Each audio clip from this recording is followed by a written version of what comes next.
Ukraine जंग को रोकने की कवायद के बीच रूसी राष्ट्रपति व्लादिमीर पुतिन पर हमला दुनिया में सनसनी और हड़कंप लेकर आया है। कहा अमेरिकी राष्ट्रपति डोनाल्ड ट्रंप ज़ेलेंस्की से युद्ध विराम पर आखिरी दौर की सहमति बना रहे थे और कहा सीधे पुतिन को ही निशाना बनाने की कोशिश हुई है। यानी क्या शांति समझौता बीच में लटक जाएगा?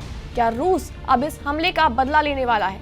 नमस्कार, स्वागत है आपका जी न्यूज के इस डिजिटल प्लेटफॉर्म पर और मैं हूं आपके साथ कनिष्का मिश्रा। रूस ने सनसनीखेज आरोप लगाया है कि यूक्रेन ने राष्ट्रपति व्लादिमीर पुतिन के सरकारी आवास को ड्रोन हमले से निशाना बनाया है और यह हमला मॉस्को और सेंट पीटर्सबर्ग के बीच स्थित उस घर पर हुआ है जहां रूस के राष्ट्रपति ठहरते हैं। इस दावे को किसी और ने नहीं बल्कि खुद रूस के विदेश मंत्री सर्गेई लैवरोव ने किया है। लैवरोव का कहना है कि 28 और 29 दिसंबर की रात यूक्रेन ने 91 लंबी दूरी के ड्रोन दागे जिन्हें रूसी एयर डिफेंस सिस्टम ने हवा में ही तबाह कर दिया। लेकिन लैवरोव यही नहीं रुके, उन्होंने साफ चेतावनी दे डाली है कि इस कथित आतंकवादी हमले के बाद क्रेमलिन अब यूक्रेन युद्ध को खत्म करने पर चल रही बातचीत की अपनी पूरी रणनीति पर फिर से विचार करेगा।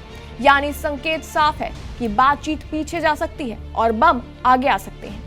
लैवरोव ने यह भी कह दिया है कि रूस ने यूक्रेन में जवाबी हमलों के लिए नए लक्ष्य चुन लिए हैं और अब मॉस्को की रणनीति और बातचीत की शर्तें भी बदलने वाली हैं। इसी बीच कयास लगाए जा रहे हैं कि रूस जवाबी कार्रवाई में कीव में यूक्रेनी राष्ट्रपति ज़ेलेंस्की के आवास को भी निशाना बना सकता है।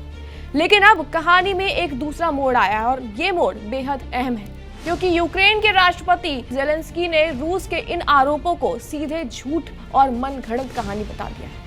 ज़ेलेंस्की का कहना है कि रूस इस कथित हमले की कहानी इसलिए गढ़ रहा है ताकि कीव और यूक्रेन की सरकारी इमारतों पर बड़े हमलों को सही ठहराया जा सके। तो वहीं उन्होंने ये भी कहा है कि पुतिन के घर पर हमले की ये कहानी पूरी तरह फर्जी है। इसका मकसद सिर्फ यूक्रेन पर और भी ज्यादा हमलों के लिए जमीनी तैयारी करना।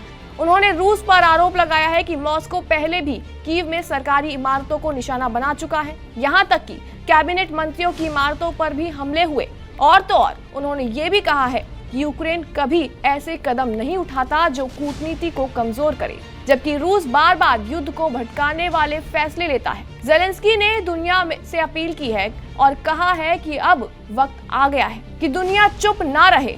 रूस को स्थायी शांति के रास्ते में रुकावट डालने की इजाजत नहीं दी जा सकती। यानी अब सीधा सवाल यही उठ रहा है कि क्या पुतिन के घर पर हमला सच है या ये आने वाले किसी बड़े रूसी हमले का बहाना है?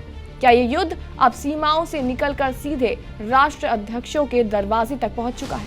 और सबसे बड़ा सवाल तो ये भी है कि क्या दुनिया इस बार फिर से बयान देगी या वाकई इस जंग को रोकने के लिए कुछ करने भी वाली है?